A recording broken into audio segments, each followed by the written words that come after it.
जय गोपीजनवल्लभ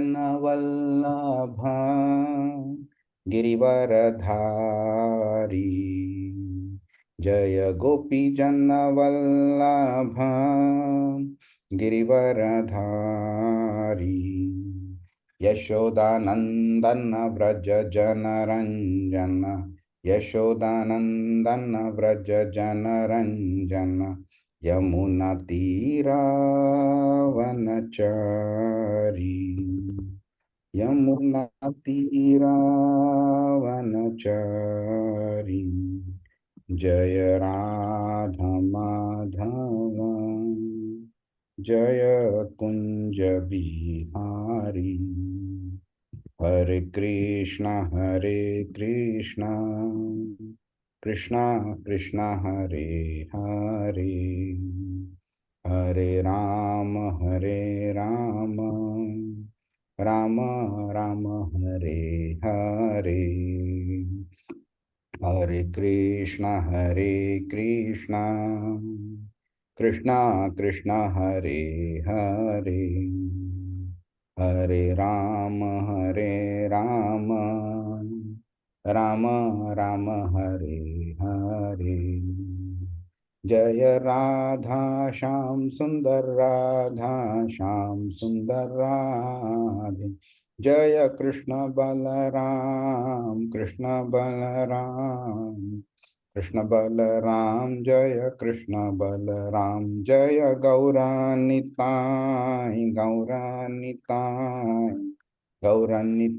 जय गौरानिताय। जय जय प्रभुपाद जय श्रील प्रभुपाद। हरिनाम संकीर्तन की जय। श्रीमद् भागवतम की जय। श्रील प्रभुपाद की जय। ओम नमो भगवते वासुदेवाय। ओम नमो भगवते वासुदेवाय। ओम नमो भगवते वासुदेवाय। नारायणं नमस्कृत्य नरं चैव नरोत्तमं देवीं सरस्वतीं व्यासं ततो जयमुदीरयेत्। नष्टप्रायेष्वभद्रेषु नित्यं भागवत सेवया भगवती उत्तम श्लोके भक्तिर्भवती नैष्ठिकी। We'll chant the Mangalacharan. Om Ajnanatimirandhasya Jnananjanashalakaya Chakshurunmilitam Yena Tasmai Shri Gurave Namaha। Shri Chaitanya मनोभीष्टं स्थापितं येन भूतले स्वयं रूप कदा मह्यं ददाति स्वपदान्तिकं। वन्देऽहं श्रीगुरो श्रीयुतपदकमलं श्रीगुरुन् वैष्णवांश्च। श्रीरूपं सागरजातं सहगण रघुनाथान्वितां तं सजीवं साद्वैतं सावधूतं परिजन सहितं कृष्ण चैतन्य देवं श्री राधा कृष्ण पादान सहगण ललिता श्री विशाखान्वितांश्च। हे कृष्ण करुणा सिंधु दीनबंधु जगतपते गोपेश गोपिका कांत राधा कांत नमोस्तुते। तप्त कांचन गौरांगी राधे वृंदावनेश्वरी वृषभानुसुते देवी प्रणमामि हरिप्रिये। वाञ्छाकल्पतरुभ्यश्च कृपा सिन्धुभ्य एव च पतितानां पावनेभ्यो वैष्णवेभ्यो नमो नमः। नमो विष्णुपादाय कृष्णप्रेष्ठाय भूतले श्रीमते भक्तिवेदांत स्वामी इति नामिने। नमस्ते सारस्वते देवे गौरवाणी प्रचारिणे निर्विशेष शून्यवादी पाश्चात्य देशतारिणे। जय श्री कृष्ण चैतन्य प्रभु नित्यानंद श्री अद्वैत गदाधर श्रीवासादि गौरभक्तवृंद। हरे कृष्णा कृष्ण कृष्ण हरे हरे, हरे Ram Ram Ram Hare Hare. Hare Krishna. So, anybody remembers what did we do in the last chapter? Today we will be starting a new chapter, 13th. What did we do in the 13th chapter? In the 14th chapter we will start, sorry. Anybody? Yeah, Prabhuji. Basically, we understood what happened after the war. Basically, Dhritarashtra was staying with the Pandavas. So Vidura went on the pilgrimage. So he returned back to Hastinapura, and he has given that spiritual knowledge to Dhritarashtra. He has given the right guidance to him. What is the action he has to take? So after listening to Vidura, so Dhritarashtra along with his wife Gandhari, so they left to forest, and following that Ashtanga yoga, he gave up his body. Correct. So Dhritarashtra Gandhari also entered into fire and gave up his body. Yes. And then further what happens? Then Vidura proceeds on the pilgrimage afterwards. Correct. And Narada comes to actually the Dharma. Yudhishthir was looking for Correct. uh, Dhritarashtra. So Narada came and provided the uh, guidance. So where he went, what he is doing, and what is the right thing for him. Correct. And he So has also given. correct. The reason why he gave that information to him is only that his anxiety can be controlled, and also one another important point was there that anybody knows why he told this? Prabhu, he wanted that he should not be following those people to bring them back. Correct. And once they have taken this spiritual engagement, let them go, which is the right thing. They let him not go to bring them back. Perfect, perfect. And one another point, meaning my personal favorite, and which I discussed with Krishna Swarup Prabhu also. So my personal favorite is this particular point. The gross material body made of 5 elements is already under the control of eternal time, action, that is karma and guna. So these three, the kala, karma, and guna, Krishna is meaning Narad Muni is saying it is like a jaw of a serpent. So he is saying that this material body, which is already in the jaw of serpent, how can you protect others? You cannot even protect yourself, let alone protection. Your death, your destruction is imminent. And on top of that one, an individual thinks that I am protecting my family, I am protecting my children, I am protecting my dependents, my parents, and this and that and all that. So to think of that is such a gross foolishness that we cannot protect ourselves, our body, let alone our body. Even a part of our body is also not under our control, let alone protection.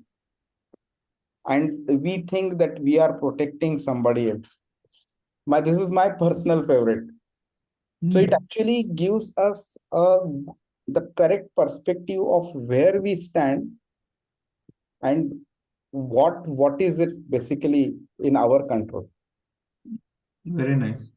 The same Subal Prabhu also is Gajendra Moksha. Gajendra was, he was in the jungle roaming around saying, I am the protector of my family, nothing will happen, and I'm the king, and I'm protecting my family.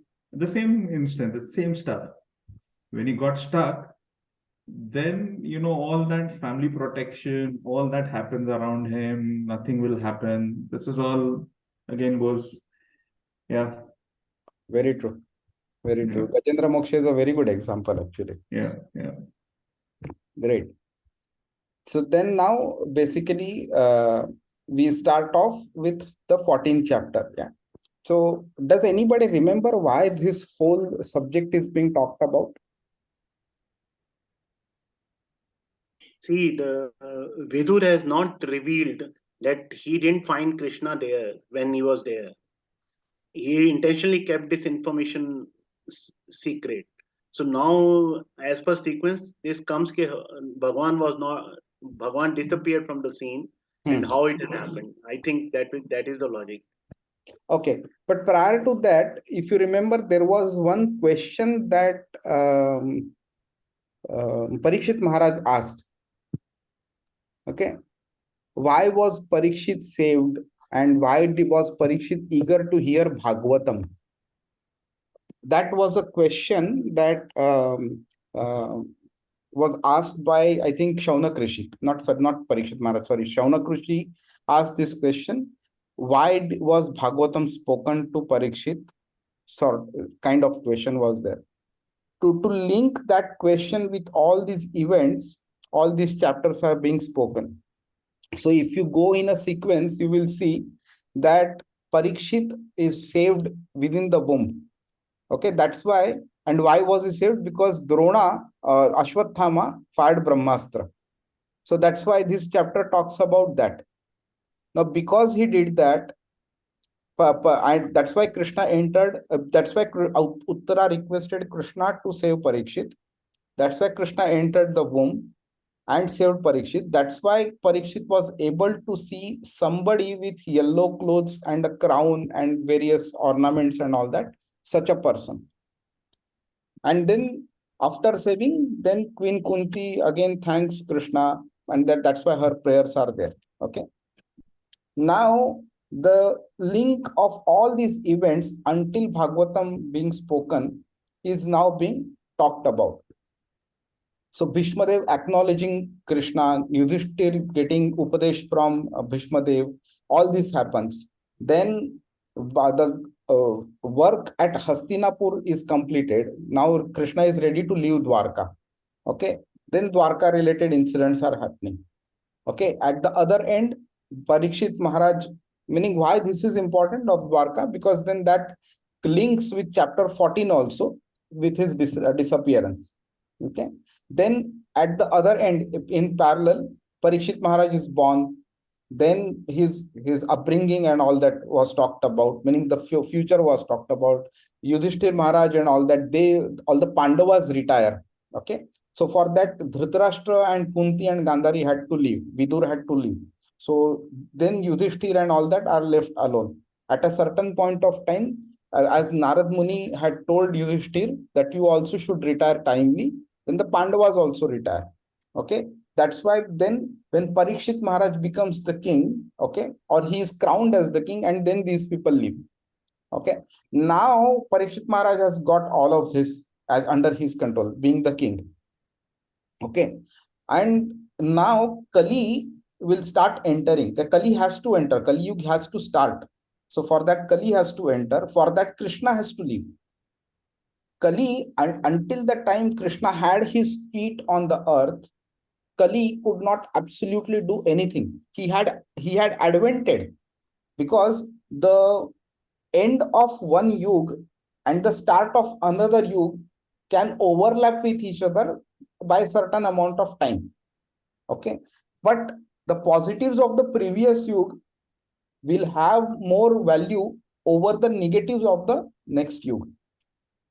So which means until the time Krishna was there, the influence of Kali on the earth could not happen.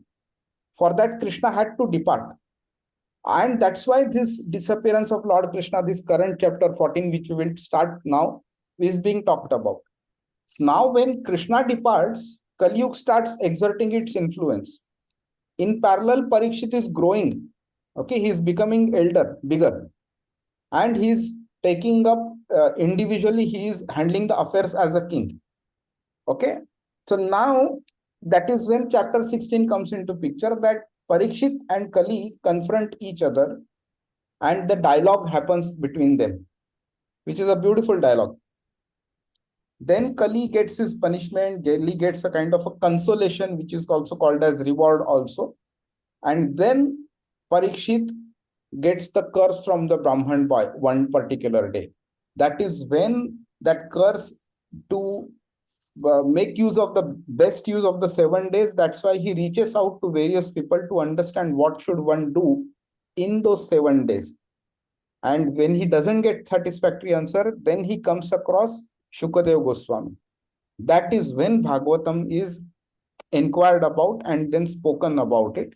And that is the link between Shaunak Rishi asking the question, why was Bhagavatam spoken to Parikshit Maharaj until that point? That's why all of these chapters have a link with each other. Okay. So now let's start with verse number 1. Srimad Bhagavatam ki jai. Okay, so let's chant. Canto 1, chapter 14, verse number 1. Suta uvacha samprasthite dvarakayam jishno bandhu didrukshaya ज्ञातुं च पुण्यश्लोकस्य कृष्णस्य च विचेष्टितम्. Anybody? Sut Goswami said, Arjuna went to Dwarka to see Lord Krishna and other friends and also to learn from the Lord of his next activities. As stated in Bhagavad Gita, the Lord descended to the earth for the protection of the faithful and annihilation of the impious. So, after the battle of Kurukshetra and establishment of Maharaj Yudhishthir, the mission of the Lord was complete. The Pandavas, especially Sri Arjuna, were eternal companions of the Lord, and therefore Arjuna went to Dwarka to hear from the Lord of his next program of work. Hare Krishna. 1 minute.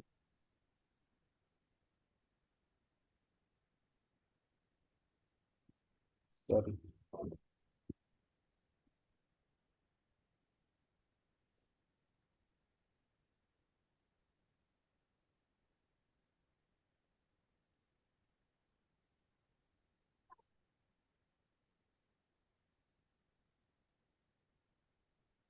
Sorry, 1 moment.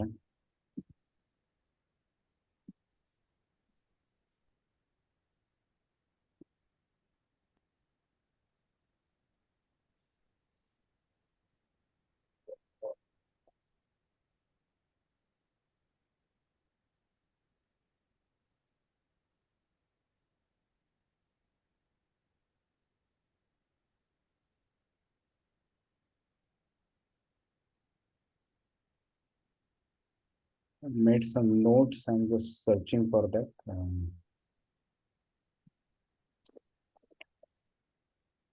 Now, okay.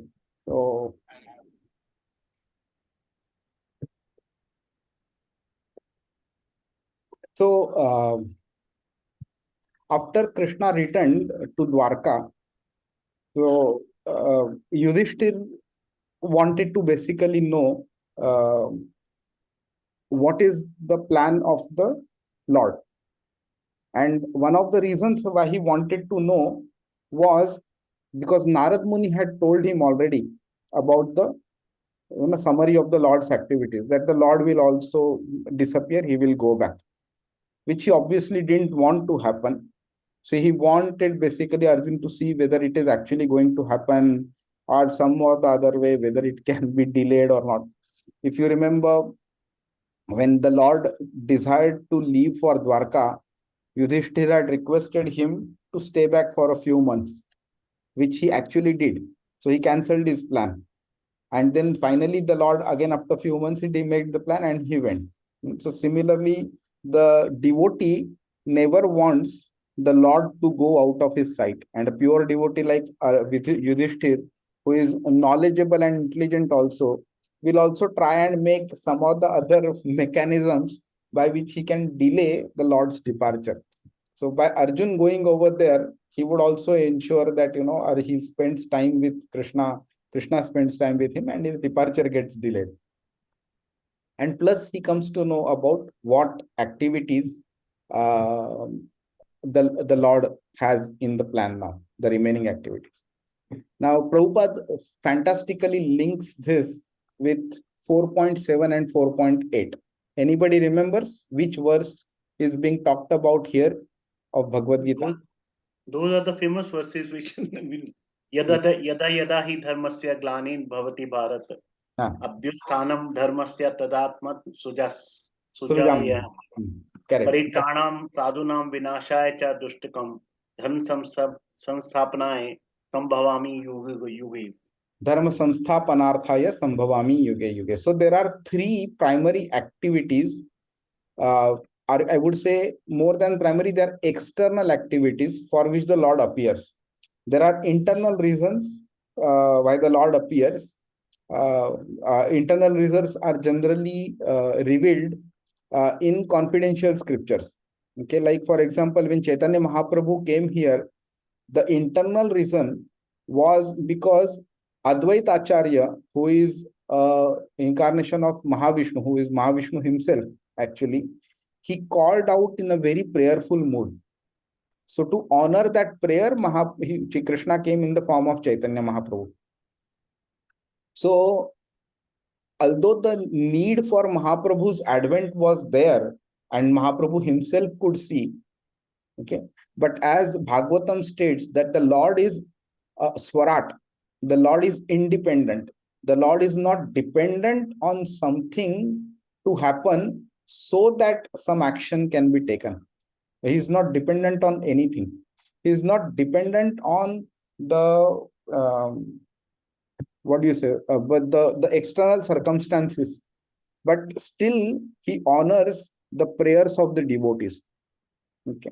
So similarly, Krishna had come because Brahmaji, Prithvi Mata in the form of Surbhi cow, Kshirodakshay Vishnu, Narad Muni, all had reached out to Krishna and requested him to come down. That's why he came down.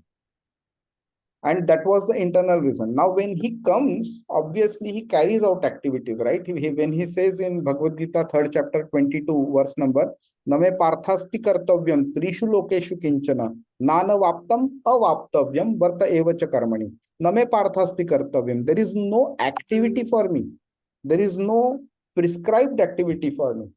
Varta name parthasti kartavyam trishu lokeshu.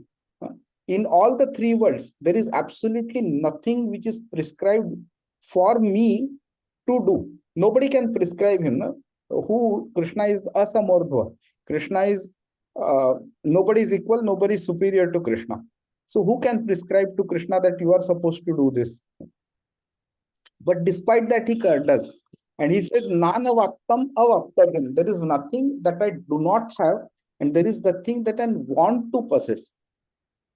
Despite that, I perform my activities. And in the subsequent shlokas, he mentions what happens if he doesn't perform the activity. But we'll keep that aside. So now, the three primary reasons for which he came was Paritranaya Sadhunam, that is the protection of the devotees. Then Vinashaya Cha Dushkrutam, that is annihilation of the miscreants. The sinful people have to be destroyed. And Dharma Samsthapanarthaya. A very important point, right? So the establishment of religious principles happens, that is his third activity, and that happens in multiple manners. So first is knowledge has to be given. Then the knowledge has to be ensured that it is disseminated across all the people, and there has to be somebody who enforces those principles. So knowledge was given in the form of Bhagavad Gita. Knowledge was ensured that it is applied by people like Yudhishthir Maharaj and later by Parikshit Maharaj. So the good quality people were throned as the administrators. They were crowned as the kings. So that also was ensured. And the saintly people are anyway there to disseminate all this knowledge to all of them. So this whole yantrana, this whole mechanism was established by which religious principles could be established. And that was sufficient as a reason for now Lord to depart, because he had performed his three primary activities. Hare Krishna. So let's move on to the next verse. Vyatitaha kati chinmas masas tada nayat tatorjunah dadarsha ghora rupani nimittani kurudvah. Translation and purport by Srila Prabhupada. Translation. A few months passed and Arjuna did not return. Maharaja Yudhishthira then began to observe some inauspicious omens which were fearful in themselves. Purport.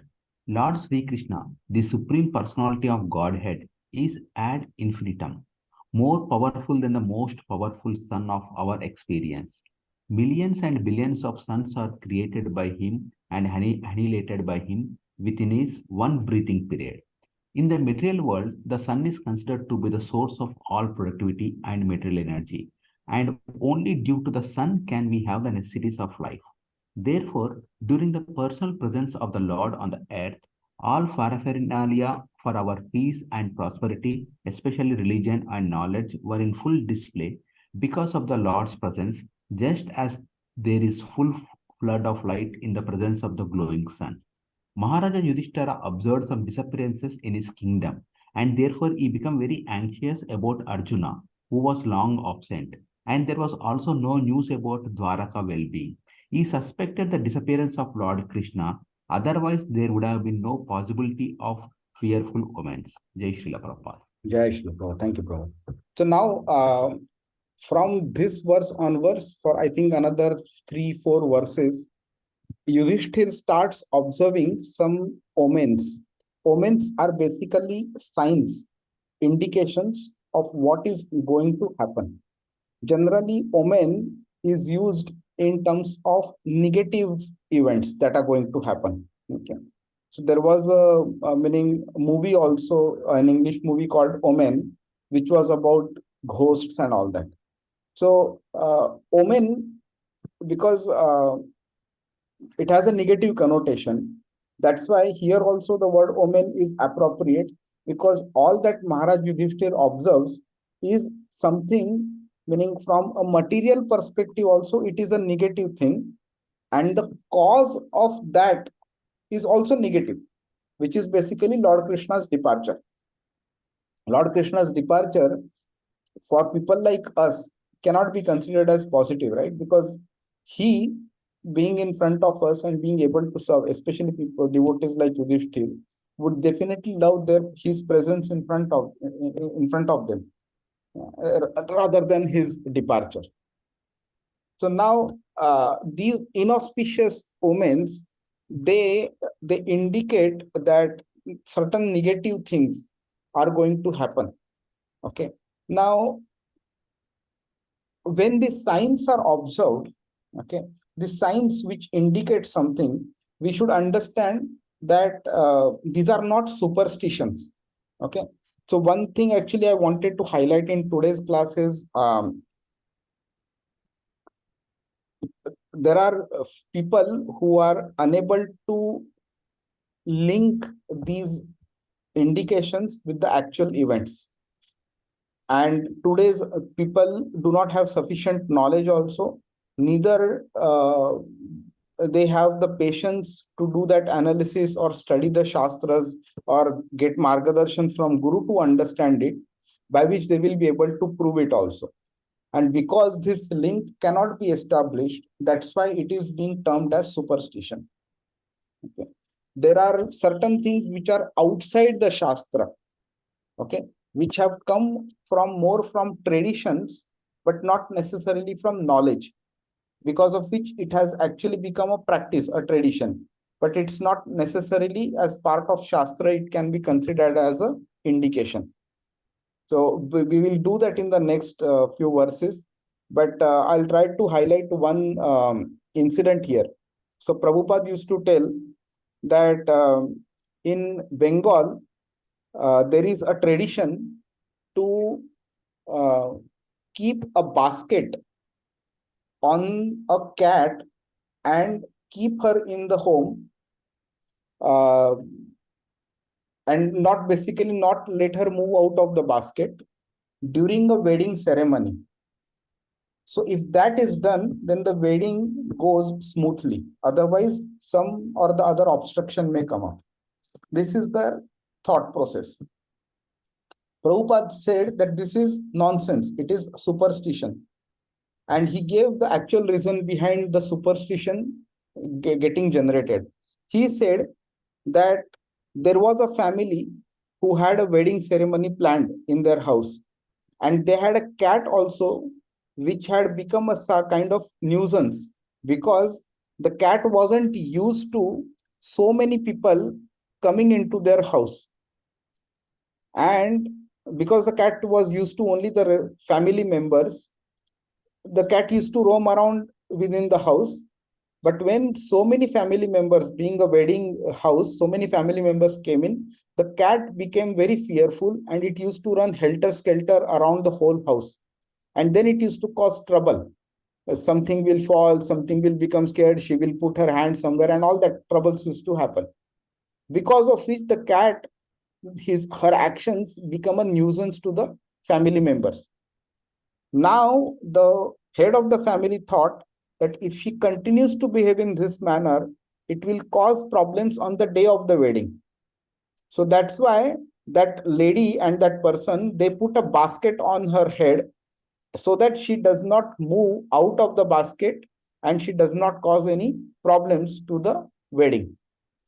And finally, at the end of the wedding, then they said, oh, because we put the basket on the cat, that's why the wedding went smoothly. So the villagers understood that for a wedding to go smoothly, a basket on the cat is necessary. So even if a house did not have a cat, they used to bring a cat from somewhere in the village, bring it to the house, put a basket on the head, and then they used to then feel, okay, yeah, the wedding has gone smoothly because we put the basket here. Actually, there was no relevance between these two events, but then people started observing it incorrectly without having sufficient knowledge of the Shastra, and then they considered that to be the indication of a good event that will happen, which is what this superstition is. But superstition is not that which is mentioned in the Shastra as an indication, a valid indication of a particular event that will happen. So we need to clearly understand of an indication of a omen, of a sign, vis-a-vis what a superstition is. So we'll move on to the this one, but one more point we need to understand, that when the Lord is present on earth, the earth displayed many positive symptoms. The flowering of trees and fruits and the pleasant atmosphere and everything was going very well because the Lord was present. The moment the Lord departed, along with the Lord, all the good qualities also departed. All the scriptures such as Shruti and Smruti, they also departed. Okay. And what was left was only negative symptoms, negative indications, or anything which is not conducive for spiritual progress or even material progress also. But anybody knows that in the absence of Lord Krishna, what remained on this earth? Who is the guiding factor in the absence of Lord Krishna? Srimad Bhagavatam. Exactly. Exactly. Very well said, Mataji. Which verse confirms that? This is there are certain verses of Bhagavatam we should know very well, and we should memorize it as well. Yeah? So the verse number 40 of chapter number 3 of Canto number 1. Idam Bhagavatam Nama Puranam Brahma Samhitam Uttama Shloka Chaitam Chakara Bhagavan Rishi. This Srimad Bhagavatam is the literary incarnation of God, and it is compiled by Srila Vyasadeva, the incarnation of God. It is meant for the ultimate good of all people, all successful, all blissful, and all perfect. So that's what was left behind by Krishna for the betterment of people. Today, majority of the people do not even know any scripture beyond Bhagavad Gita. If you ask a common person, a common Hindu man especially, that other than Bhagavad Gita, name a few scriptures, especially the Vaishnava scriptures, they will not be able to say.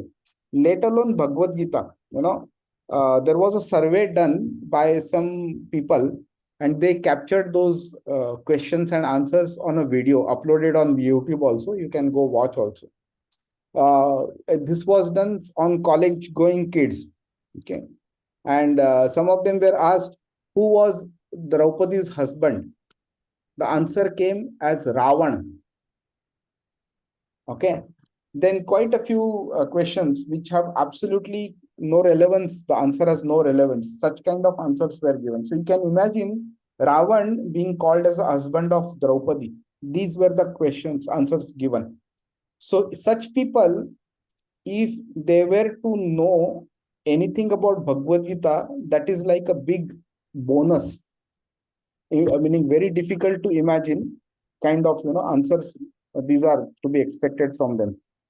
Now, for such people to expect that they will know about Srimad Bhagavatam is like wildest of the imaginations.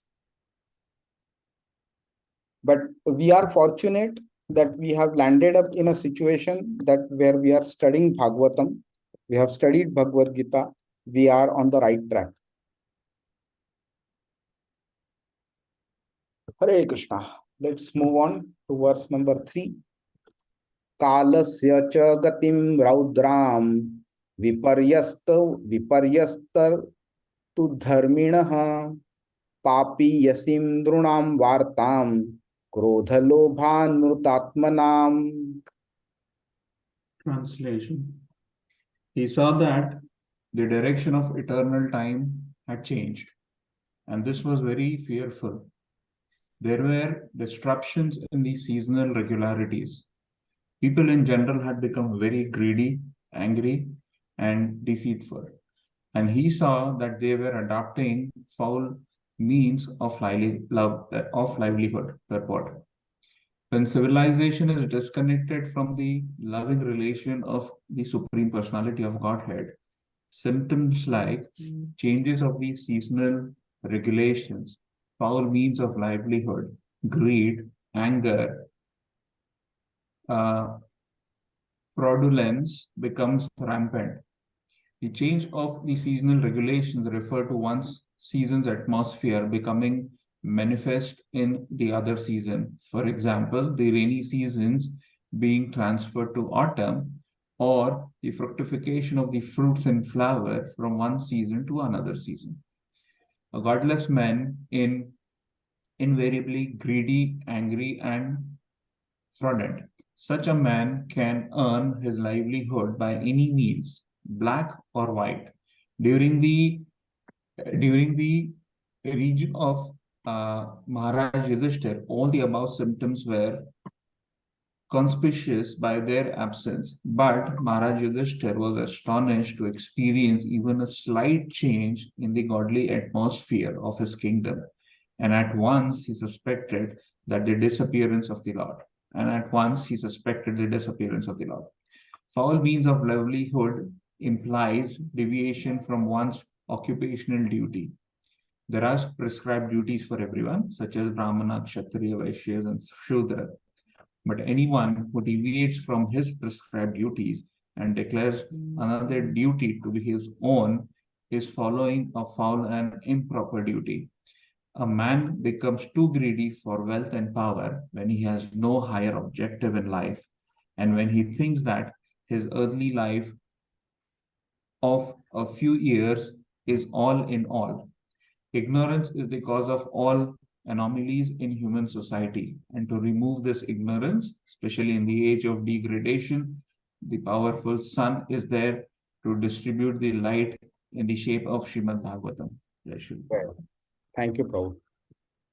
So one of our devotees, Mohan Prabhu, he made a very good observation actually. You read any purport of any verse of either Bhagavad Gita or Bhagavatam, the gist of all these purports is, if you read just one purport, you will understand the complete purpose of life in one single purport itself.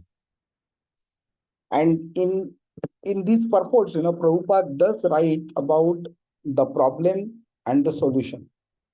What are we supposed to do? What are we actually doing? So similarly here also, all these what here Prabhupada has written, if you look at it from here until here, until improper duty, is all connected with this verse. But why has this happened is what Prabhupada writes in the last few statements. We'll discuss about this one. So one is when person is materially oriented, it obviously generates greed in him. When that greed can be for multiple reasons. It could be for wealth, power. Some people are oriented towards food or liquor or women or whatever it is.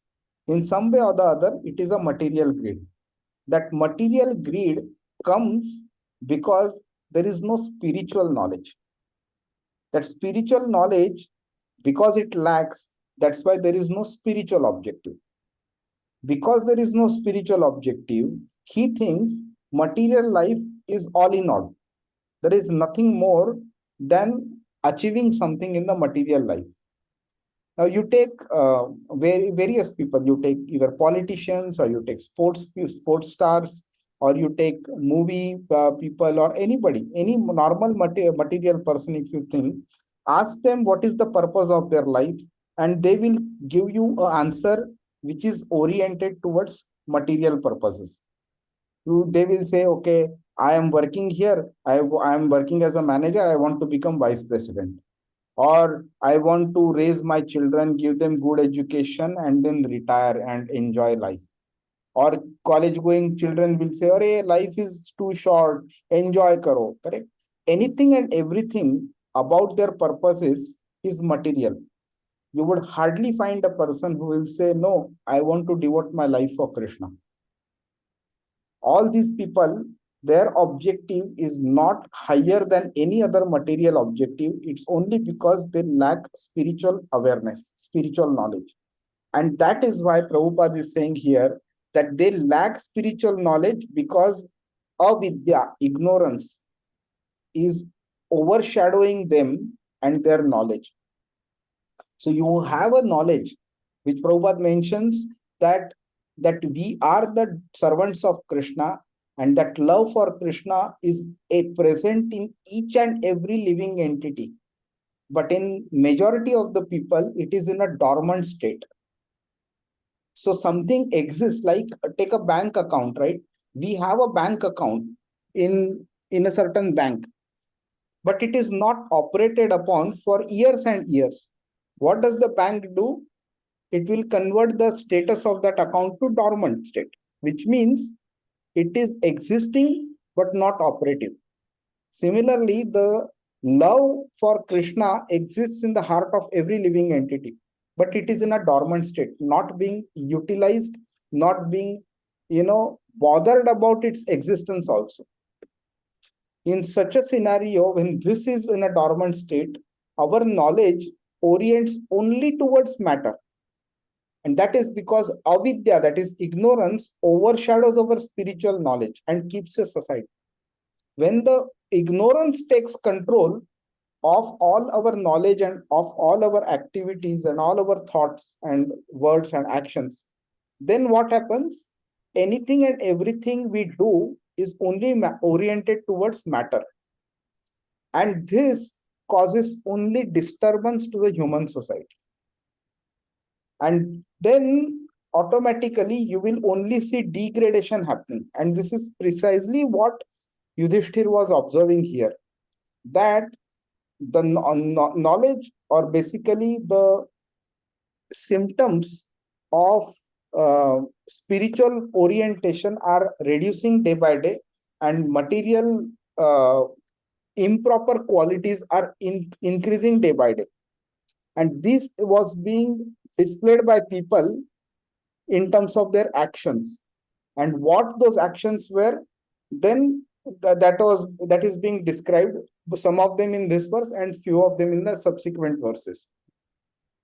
And that is where Prabhupada is saying that when you want this ignorance to go away, obviously spiritual knowledge has to increase. Or spiritual knowledge can only increase via literatures which give that causeless spiritual knowledge, or a guru. And that's why he is saying that the sun in the form of Srimad Bhagavatam is now present with us, available to us. We should make the best use of it. So the 2-3 factors which are mentioned in this verse is the direction of eternal time was changed. seasons were disrupted, seasonal irregularities. Like sometimes we see when it is not rainy season, still it rains, or it is sometimes still hot in a winter season also, or fruits which are supposed to grow in a particular season, they grow in some other season. Now this is for us because it has become so regular since our birth, or even prior to our ancestors' births also, we have been seeing that this is happening. That's why we don't consider this as an irregularity. But according to Shastra, when it rains more than required or less than required, or it rains when not required, or it doesn't rain when it is required, all these combinations are irregularities. And if we apply this to our actions, then we will be able to learn from the verses 14 and 15 of Bhagavad Gita of 3rd chapter. Anybody remembers? We did this in our class. Yajnat bhavati parjanyo. Parjanyat anna sambhavah. Sorry, annat bhavanti parjanya. Annat bhavanti bhutani. Parjanyat anna sambhavah. Yajnat bhavati parjanyo. Yajnah karma samudbhava. All living bodies subsist on food grains. Yeah, we all know this. Grains come from rains. Rains are produced from yajna, and yajna is born from prescribed food. Yeah, when we perform our karma, that is when this one rains happen. Okay, so this is the subsidiary. So these two verses are the kind of where is it? Sorry.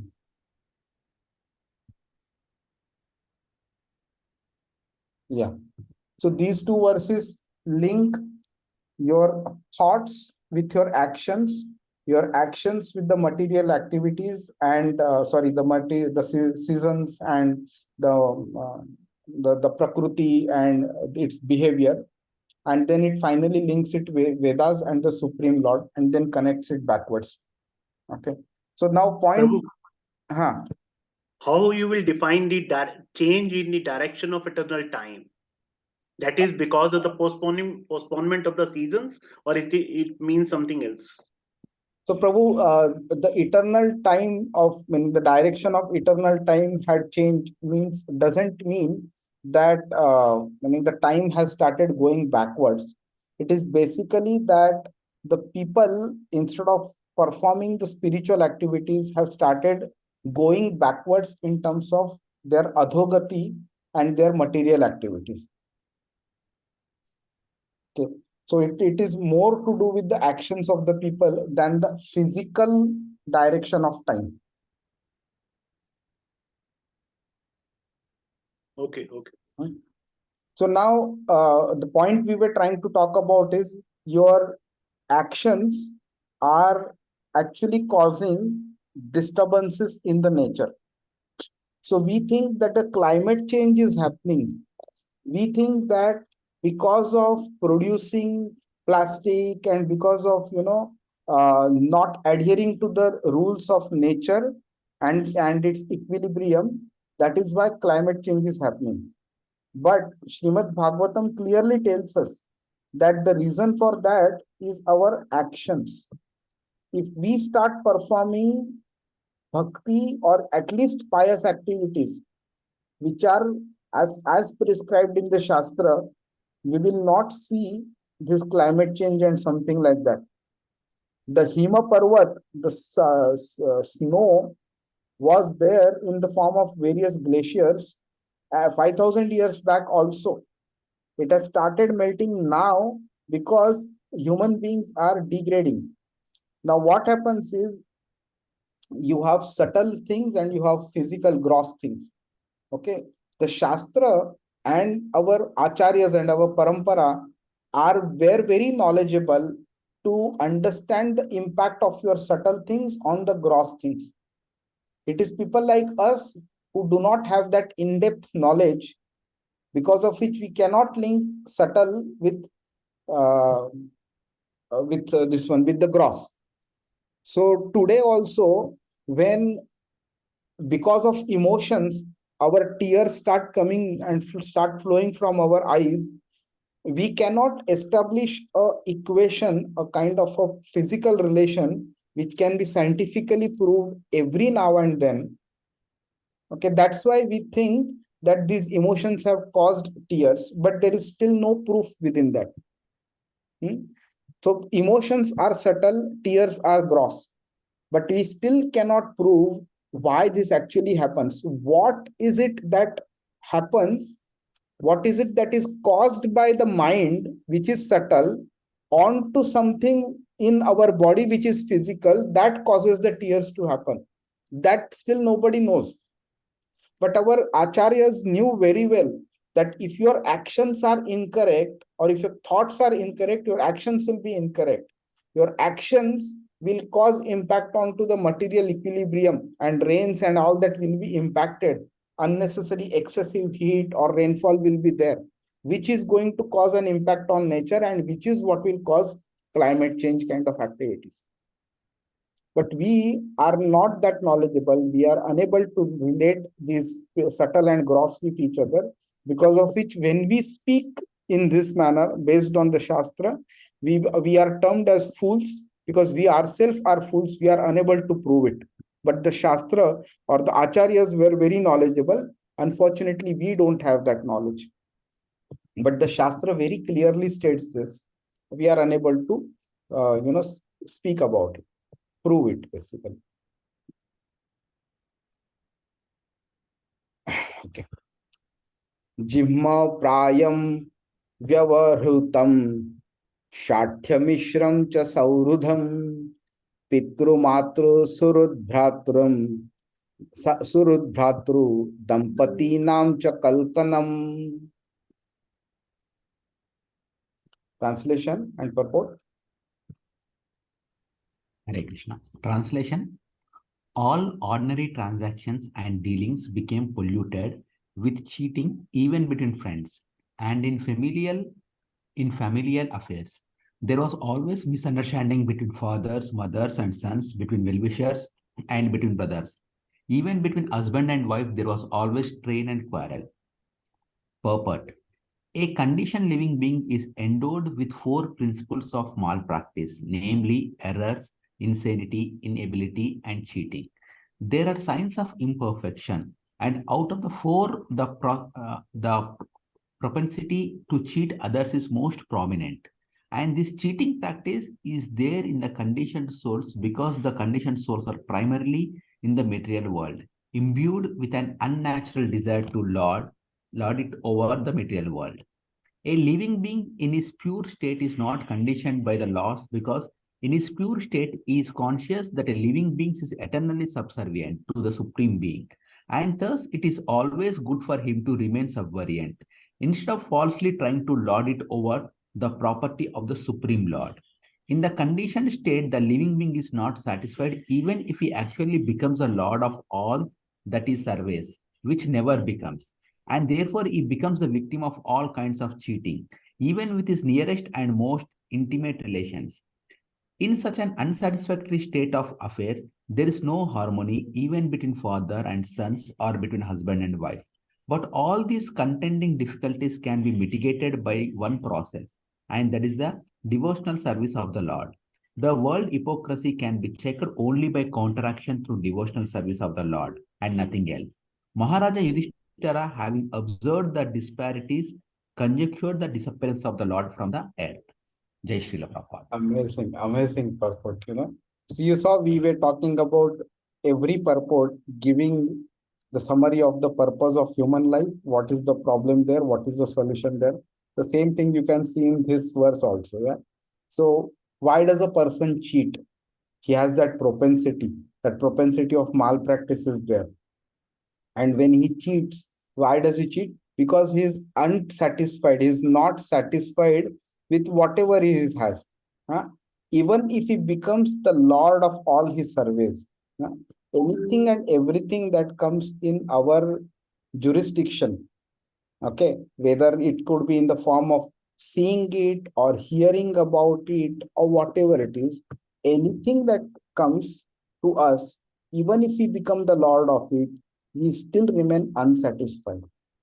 And that dissatisfaction, okay, causes us to obtain more and more. And that, if it is not available, not possible in the right manner, then one resorts to cheating. And then when the desire becomes strong, then the discrimination between whom to cheat and whom not to cheat goes away. So if I want to earn money, let's say I have a desire to buy a Rolls Royce.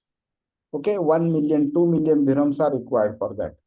And that desire has become so strong that I cannot think of anything else other than Rolls Royce 24/7.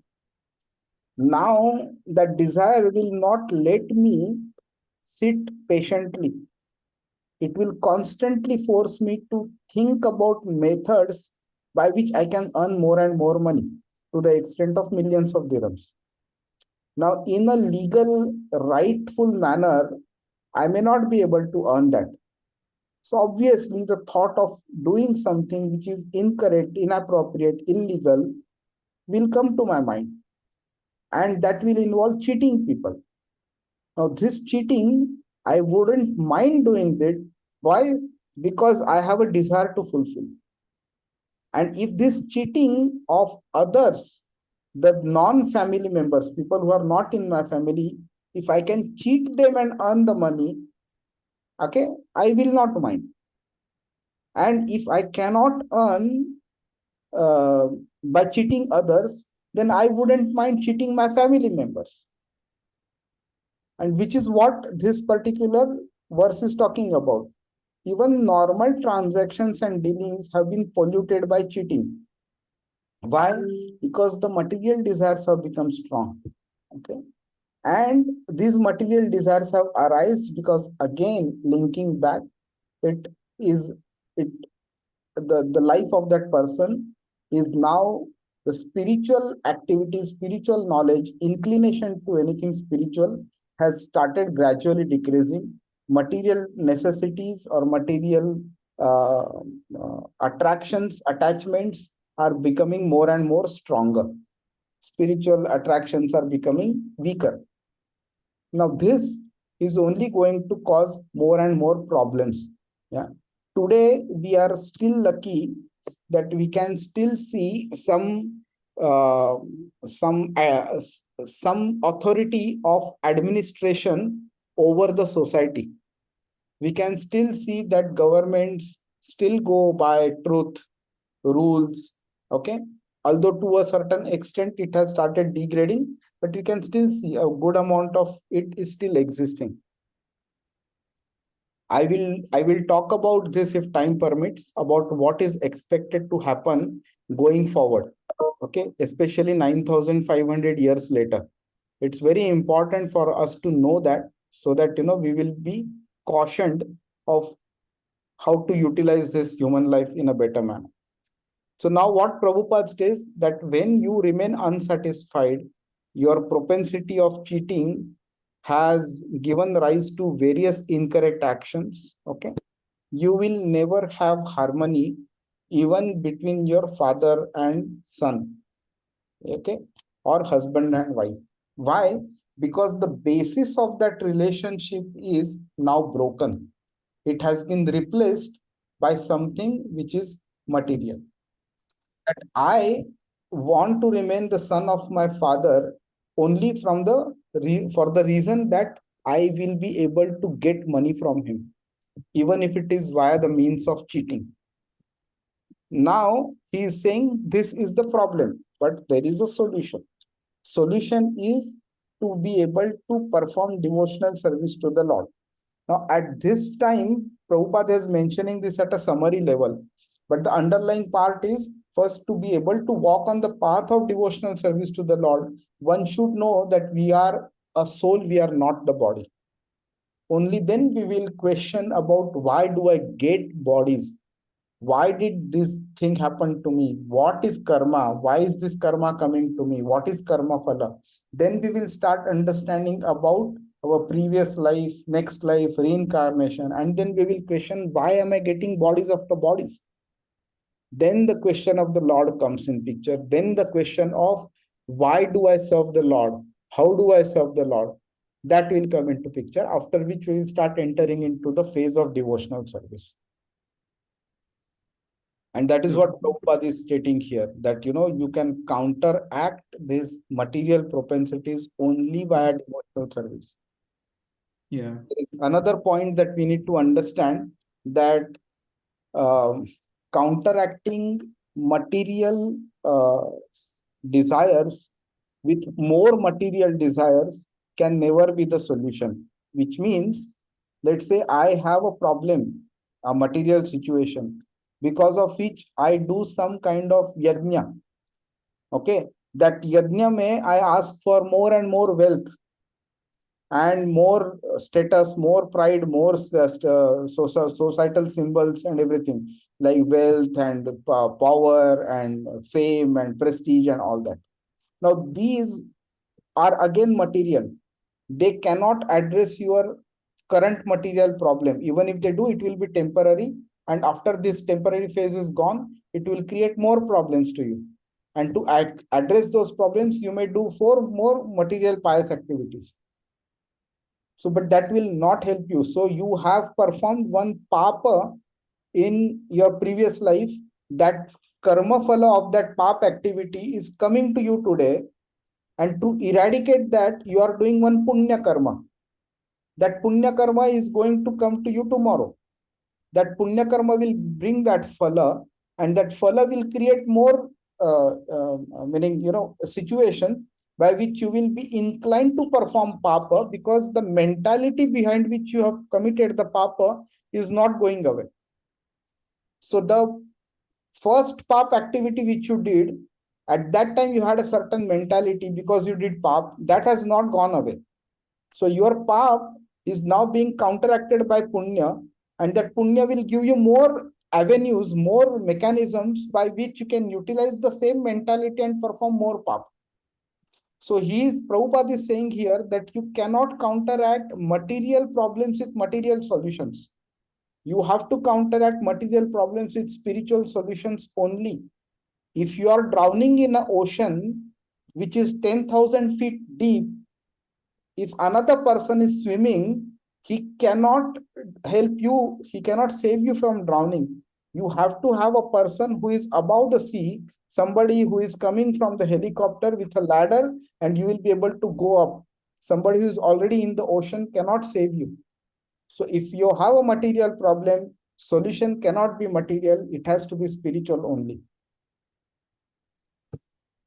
Hare Krishna. I think Krishna, sir, you were saying something. Yeah, so these two verses, Prabhupada is pointing down to, in Bhagavad Gita 262, Prabhupada says, how the downfall happens. So this is all about that, that, you start first contemplating things, with your sense objects, and then you go into an attachment phase, then lust comes into it. Then you have, if the lust is satisfied, then you are more greedy. If you are not satisfied, then anger comes in, and then the delusion comes in. And then from that delusion, you totally lose your memory. And this is what you were saying, that, thinking about what is right or wrong, that goes out. Intelligence is lost, and ultimately the fall down happens. Yeah. So this verse, these 2-3 verses also is talking about what is typically happening, how the fall down happens typically. Very nicely Prabhupada explains. And I heard in one of the lectures, it very nicely says, think about this from a stage of contemplation till the last stage of fall down. Think of this as one road. And there is, when you reach from contemplation to attachment and then to the lust, the U-turn on the road becomes very difficult. That means the farther you go into this cycle, this process, your U-turn to come back is very difficult.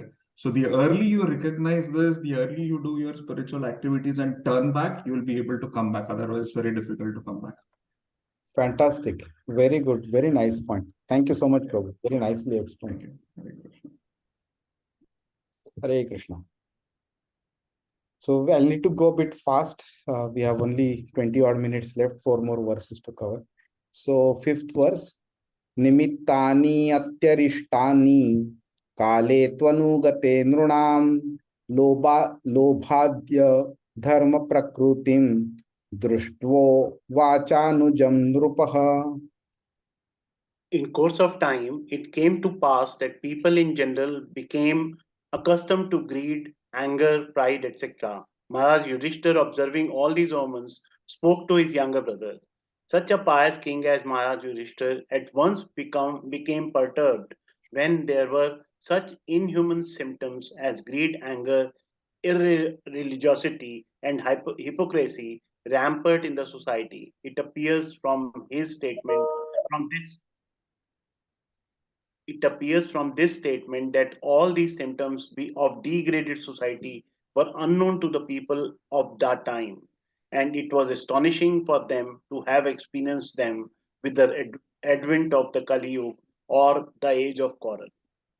Yeah, thank you. So now we understand here that all of these symptoms are coming up because Kali Yuga has advented. Yeah? Kali Yuga has come because Krishna has departed. Now, these symptoms, uh, Yudhishthir is sufficiently knowledgeable to understand what are these symptoms, and he does mention that in the subsequent verses also. So these symptoms actually give an indication of something incorrect that is going to happen. Okay, and Narad Muni had already appeared and spoken to Yudhishthir Maharaj, because of which Yudhishthir Maharaj was able to link it with the disappearance of Lord Shri Krishna. Okay, so as Krishna Swarup Prabhu mentioned nicely, the link between this and the 2.62 and 63 is from the contemplation to the fall down. Yeah. So greed happens because of the contemplation. Yeah. Had the contemplation not been there of a material object, then the desire will not be there, then the greed will not be there. Greed, if it is not there, anger will not be there. Yeah. And pride also will not be there. So let's move on. Yudhishthir uvacha sampreshito dwarakayam jishnur didrukshaya nyatum cha punya shlokasya krishnasya cha vicheshtitam. What is this? I think I read this shloka, right, just now.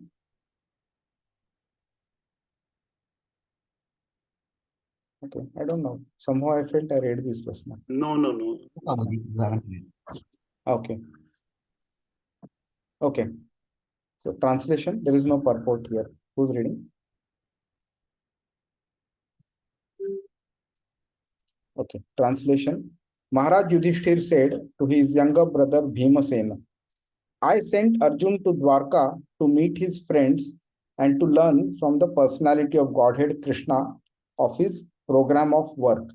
Now, at one place, I read that it's written that almost 7 months Arjun was in Dwarka, meaning around 7 months back, Yudhishthir asked Arjun to go to Dwarka. And he probably wasn't expecting him to stay there for such a long time, because of which he was anxious, he was worried why it has taken so much time for Arjun to return. And during that process, these symptoms also were being displayed. So that is where this thought started coming to his mind as to Arjun has also taken so much time. These are problems are also happening. That means there is some issue.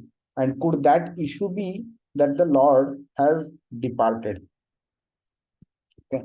Now I think from this onwards, sorry, the next verse onwards, the symptoms are actually spoken. So we will see what the symptoms are. Part of it, I think the 8th verse I will cover today, and in the subsequent week we will cover the remaining symptoms.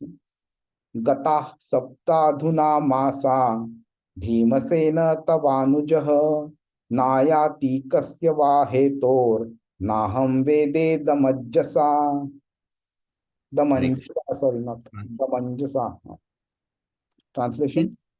Since he departed, 7 months have passed, yet he has not returned. I do not know factually how things are going there. Jai Shri Prabhupada. Jai Shri Prabhupada. 148 अपि देवर्षिणादिष्टः स स कालोऽयमुपस्थितः यदात्मनो अङ्गमाक्रीडं भगवानुत्सृक्षति. Is he going to quit his earthly pastimes, as Devrishi Narad indicated? Has that time already arrived? As we have discussed many times, the Supreme Personality of the Godhead, Lord Krishna, has many plenary expansions, and each and every one of them, although equally powerful, executes different functions. In Bhagavad Gita, there are different statements by the Lord, and each of these statements is meant for different plenary portions or portions of the plenary portions. For example, Shri Krishna, the Lord says in Bhagavad Gita 4.7, whenever and wherever there is a decline in the religious practice, O descendant of Bharat, and a predominant rise of irreligion, at that time I descend myself to deliver the faithful, to annihilate the miscreants, and to re-establish the principles of occupational duty. I appear in every age. That is 4.8. If I should cease to work, then all humanity would be misdirected. I would also be the cause of creating unwanted population, and I would thereby destroy the peace of all sentient beings. 3.24. Whenever action a great man, whatever action a great man performs, common men will follow, and whatever standards he sets by exemplary acts, all the world pursues. 3.21. All the above statements of the Lord by the Lord apply to different plenary portions of the Lord, namely his expansions such as Shankarshan, Vasudev, Pradyuman, Anirudh, and Narayan. They are These are all he himself in different transcendental expansions, and still the Lord Shri Krishna functions in a different sphere of transcendental exchange with different grades of the devotees. And yet Lord Krishna and he is appears once every 24 hours of Brahma's time. So, or after a lapse of 8640 million solar years in each and every universe. And all his transcendental pastimes are displayed in each and every universe in a routine spool. But in what routine spool the functions of Lord Krishna, Lord Vasudeva, etc. are complex problems for the layman. There is no difference between the Lord's self and the Lord's transcendental body. The expansions execute differential activities. When the Lord, however, appears in his person as Lord Shri Krishna, his other plenary portions also join in him by his inconceivable potency called Yogmaya, and thus the Lord Krishna of Vrindavan is different from the Lord Krishna of Mathura or the Lord Krishna of Dwarka. The Virat Rupa of Lord Krishna is also different from him by his inconceivable potency. The Virat Rupa exhibited on the battlefield of Kurukshetra is the material conception of his form. Therefore, it should be understood. Therefore, it should be understood that when Lord Krishna was apparently killed by the bow and arrow of a hunter, the Lord left his so-called material body in the material world. The Lord is Kevalya, and for him there is no difference between matter and spirit because everything is created from him. Therefore, his quitting one sort of body or accepting another body does not mean that he is like the ordinary living being. All such activities are simultaneously one and different by his conceivable potency. When Maharaj Yudhishthir was lamenting the possibility of his disappearance, it was just in pursuance of custom of lamenting the disappearance of a great friend. But factually, the Lord never quits his transcendental body, as is misconceived by less intelligent persons. Such less intelligent persons have been condemned by the Lord himself in Bhagavad Gita, and they are known as the Mudas. Then that the Lord left his body means that he left again his plenary portions in the respective dharmas, transcendental abodes, as he left his Virat Rupa in the material world. Hare Krishna. Thank you, Prabhu. So most of these are like, self-explanatory. We'll not go deeper into it. And, Jai Govind Prabhu and Krishna Swarup Prabhu have already explained the factors of creation also previously. So I'll not go again into that area. But we all know, right, the hierarchy of, the Krishna Tattva. Okay. So from Krishna comes the Chaturvyuha, which is Sankarshan, Aniruddha, Pradyumna, and Vasudev. From this Sankarshan comes another Chaturvyuha. Krishna Swarup, please correct me if I'm wrong. I'm not so very expert in this area. So from the first Yes. Sankarshan Again, comes, another Chaturvyuha comes. From that yes. second Sankarshan comes Narayan. From Narayan, Mahavishnu and others come, right? Right. Okay. Something like that. I may be a bit wrong here and there.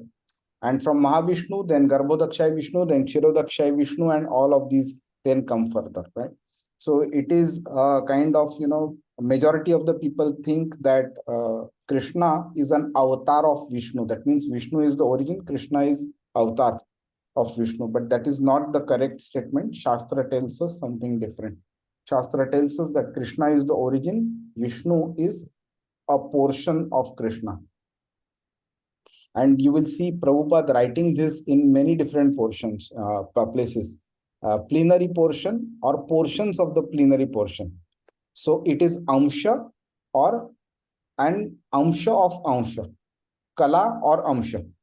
And that is mentioned in, I think, 3rd chapter, 1st canto, verse number 28. Ete cha Amsha Kala Pumsa Krishnastu Bhagwan Swayam. So various these avatars are Kala and Amsha, but the Bhagwan is Krishna, Swayam himself. Okay. Now, that is what Prabhupada writes further here in this one also. Okay. The Virat Roop has been specifically mentioned because people think that the Lord has such a kind of form. But this form is actually not the main form. It is actually created only for the material destruction and creation aspect. It is not that that form is created from a devotional service perspective. And the primary reason for this is it is not that devotional service should not be performed to it, but it is not simple for people like you and me to be able to see such a form, think of such a form while performing devotional service.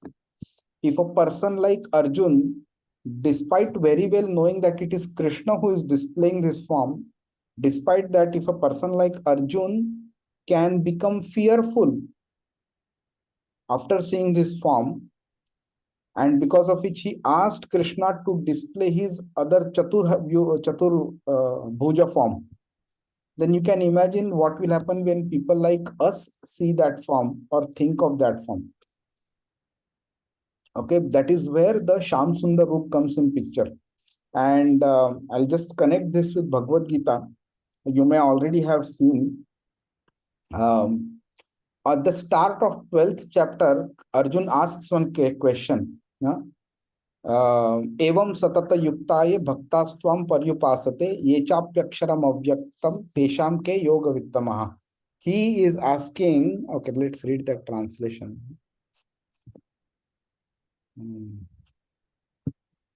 This is very important to know because these are fundamentals. Okay, sorry. Which are considered to be more perfect, those who are always properly engaged in your devotional service or those who worship the impersonal Brahman? Okay. Now, why does this question come into his mind? So we have one senior devotee, Bhurijan Prabhu, who has written one book, As They Surrender Unto Me. So which links various verses of Bhagavad Gita nicely, beautifully. All that when you hear us talking, that this question of Arjun is answered by Krishna from this verse to this verse, and from this verse to this verse, this section starts, this section ends, and all that is all a gift of His Grace Bhurijana Prabhu. He studied for around 18 years. He studied Prabhupada's Bhagavad Gita. He read it and understood it thousands of times. After which he has understood, and then he has, structured it so very well for people like us to understand it in a simpler manner. So Bhurijana Prabhu writes it so nicely. He's saying that until the end of 11th chapter, what has happened? Okay, so Krishna has displayed his Virat Roop in front of Bhishma in Hastinapur. So that was one form that was displayed. Then he displayed his impersonal, he talked about the impersonal Brahman. Okay, he had talked about then three other forms were displayed, three or four forms were displayed. Three forms were displayed in 11th chapter, and one form, which is the Sham Sundar Roop, which was in front of Arjun. So three forms that were displayed in 11th chapter were that first was the Vishwaroop, second was the Kala Roop, the time was also displayed, and third was the Chaturbhuj Roop of Vishnu was displayed. And the fourth one, which is the Sham Sundar Roop, which was his original Roop, he came back to that original Roop. So what has happened? Virat Roop of Hastinapur, Vishwaroop of 11th chapter, Kala Roop, then the impersonal Brahman, then the Chaturbhuj Roop and the Sham Sundar Roop. 6 different forms are there. Obviously, people like us will not know which one to worship. So that's why Arjun, on behalf of people like us, is asking this question to Krishna, which one should I worship? Okay. And then finally he says, Krishna says, those who fix their minds on my personal form, which itself confirms that impersonal is gone, and are always engaged in worshipping me. Again, that means that eradicates Vishwaroop and Kala Roop and everything, are considered by me to be most perfect. Okay, so these factors are a kind of important for us to understand, so that we can place Krishna at the highest level and understand everything else in the relationship with him. Okay. And those who do not, okay, Prabhupada writes that they are known as mudhas, fools, unintelligent people. And there are verses again in Bhagavad Gita itself, which talks about how these mudhas are dealt with. Okay, so in the 9th chapter, in the 11th verse, he mentions avajananti mam mudhat manushim tanu mashritam param bhavam ajananto mama bhuta maheshwar. Okay, fools deride me when I descend in the human form. They do not know my transcendental nature of as the supreme lord of all that be. In the 7th chapter, in the 25th verse, also he mentions that fools think that I was impersonal before and I have now become personal and I will become impersonal later. And for such people, what is the treatment meted out by Krishna? He talks about in the 16th chapter that I cast them into hellish worlds perpetually, a birth after birth after birth, because they do not understand my nature and they deserve to be punished. Hare Krishna. So I'll stop here on these 8 verses. I just would like to talk about just a few points from the urgency of performing devotional service. Yeah. So Krishna Swarup, I will need your help in basically bridging the gaps wherever I may be wrong, or I may probably not know. So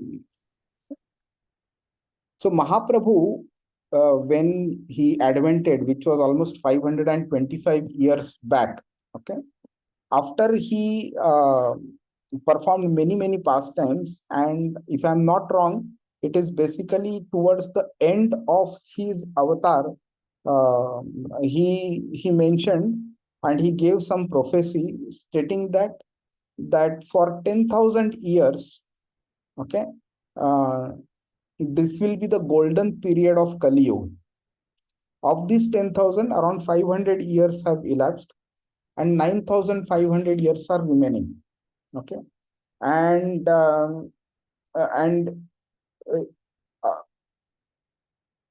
things are definitely bad in Kali Yuga, but they will still be better than the remaining things for these 9,500 years. And in various places in Shastras, in different scriptures, it is mentioned how do we identify the end of this golden period. So one or two symptoms which I recollect is Ganga and Yamuna will dry up completely, and Govardhan Parvat will become flat completely. So these are the symptoms by which we can understand that the golden period of Kali Yuga is ending or has ended, and the worst period of Kali Yuga will start. And I heard Amogh Leela Prabhu speaking in one of the lectures that there will be rain in the form of acid that will happen around the world, which will destroy the vegetation completely. And then people will eat only products from slaughterhouses. And then whatever has been mentioned in the 12th canto of Srimad Bhagavatam about the symptoms of Kali Yuga, the remaining symptoms which are not visible today, those remaining symptoms will also become very much visible. And then people living during that period will find it very, very difficult to perform any kind of bhakti. In fact, they may not even know what bhakti is. They may not even know Lord Krishna, let alone doing bhakti. So now we should take this as an opportunity and a warning sign to ourselves that the period that we are in today is the golden period. We should make the best use of this period to do bhakti to Krishna and get out of this nonsense altogether completely. And let the demoniac people, let the atheists, and let the mlechas and yavanas continue functioning in this world however they want it. But for us, little bit selfish we need to become, do our bhakti, focus on Krishna, give up the material desires and sinful activities, follow 4 regulative principles which Prabhupada and the Shastras have mentioned, do our bhakti, do Harinam Sankirtan, read scriptures, and go away completely. So please take this in a very serious manner. Okay, Bhagavatam has been spoken in the form of stories only because people like us cannot digest pure philosophy, theory completely or understand it properly. That is why it is being given in the form of stories. But these stories are not meant for our entertainment. They are meant for us to take lessons from it and apply it in our life, and not make those mistakes which the Shastra tells what happens if you perform this mistake. We should not repeat those same mistakes again. Hare Krishna. Any question? Krishna Swarup Prabhu, you want to add anything? No, Prabhu, perfect. I mean, whatever you spoke was all correct. Yeah. Thank you. Any question around whatever we spoke? Prabhu, just to remind you, you have to send those 2 presentations, one of Krishna Sarup Prabhu and one of Jai Govindas. हाँ, कृष्ण स्वरूप प्रभु, आपका presentation नहीं मिला मेरे को, आप भेज दो जरा. Only if that महातत्व के ऊपर भी सिर्फ. हाँ प्रभु, I will. मैं actually क्या किया उस दिन मैं I did a snippet of that picture, the slide that we were, और मैं भेजने वाला था WhatsApp पे, पर फिर वो I don't know what happened, my PC restarted and all that, तो वो रह गया उसके अंदर. I will do that, Prabhu. I'll send it. ठीक है. So Jai Govind Prabhu has already sent it to me. I will forward it to you. I also forgot forwarding it. So I'll forward both of them together. Okay. Any question around this? Can we have some feedback from you? Rao Prabhu Sumati Mataji, today Uday and Rakesh are not there. But can we have some feedback? Is it going in the right direction? Are you happy with the explanation? Are we going too much in detail, or we should go further in detail? Yeah, any feedback? At my end, it is fine, Prabhuji. See, because we are following and the speed and everything is fine, so that and we can have some good discussion. So it sounds good, and we are able to get the things. I'm quite happy now. I no, don't have any issues. Okay, great. Sushil Prabhu, any feedback from your side? I think, Prabhu, this 7-8 is okay till this first canto. After that, I think we have to reduce the number of verses, because I have observed that all those other chapters are really very difficult, and one needs. Although the basic principle is that we have nothing to do with what is creation and all that, but unless you do that, unless you have the basic understanding of what exactly the Bhagavatam wants to say, that becomes very confusing. Okay. Say, yesterday I was reading about one calculation of time. I tell you, I didn't follow even a single word. Then I simply thought that it is just to, what I will gain out of it. At least I have to do. मेरे को भक्ति करना है, इनसे कुछ फर्क नहीं पड़ता है. लेकिन अदरवाइज वो जो परमाणु काल का कुछ भी समझ में नहीं आता है, एक भी वर्ड नहीं. आई थिंक वो वाला चैप्टर तो दो लेक्चर्स में खत्म हो जाएगा, क्योंकि आप लोग भी यही बोलेंगे कि इसको कुछ आप समझने का जरूरत नहीं है कि उसका डिवीजन में कैसे होता है और वो क्या चीज दिखती है और क्या होता है. तो मेरा कहने का था, फर्स्ट कैंटो तो फिर भी ठीक है, सेकंड कैंटो से थोड़ा धीरे चलना पड़ेगा because of the understanding point of view. Okay, point noted, Prabhu.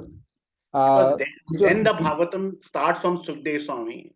So then we have to understand what exactly he has to say. Okay, sure. ये जो division of time जो है ना प्रभु, I will send you one chart which is representing that in a tabular structure. तो वो एक प्रभु उन्होंने इतना सारा टर्मिनोलॉजी यूज किया है कि वही समझ में नहीं आते हैं. डोंट वरी, जो मैं आपको वो चार्ट भेजूंगा ना, वो टेबुलर स्ट्रक्चर में है, वो आपको अच्छी तरह से समझ में आएगा. The point to be noted over there is it has to start from the minutest division of time until the highest division of time, उधर तक लेके जा रहा. तो वो अगर समझना रहेगा अपने को, तो फिर वो अगर समझ में आता है तो यू विल अंडरस्टैंड डेज क्या है, कैसे क्रिएट होते हैं, नाइट्स वगैरह कैसे होते हैं, ईयर्स वगैरह, फिर ब्रह्मा के लाइफ तक वगैरह वो जाना वो जरूरी है इसके लिए, because it forms the fundamentals of creation also. अगर टाइम कंपोनेंट नहीं होगा तो क्रिएशन समझना थोड़ा डिफिकल्ट हो जाएगा. So point noted. Sumati Mata ji, any feedback from your side? Prabhu, I don't know, because you people are going so well. I just hear. I don't know much. Okay, कभी आपको लगेगा कुछ फीडबैक देने जैसा, please feel free. Okay. Yeah, sure. Okay. Thank you so much. Okay. Hare Krishna. Thank you so much for joining. Let's meet Hare next Krishna. week. Prabhuji, Mataji, please forward this link to other people also. Let them also benefit. Okay. आपके relatives, friends जो भी है, please invite them as well. Hare Krishna. Thank you. Hare Krishna, Prabhu. Thank you so much. So much. Hare Krishna.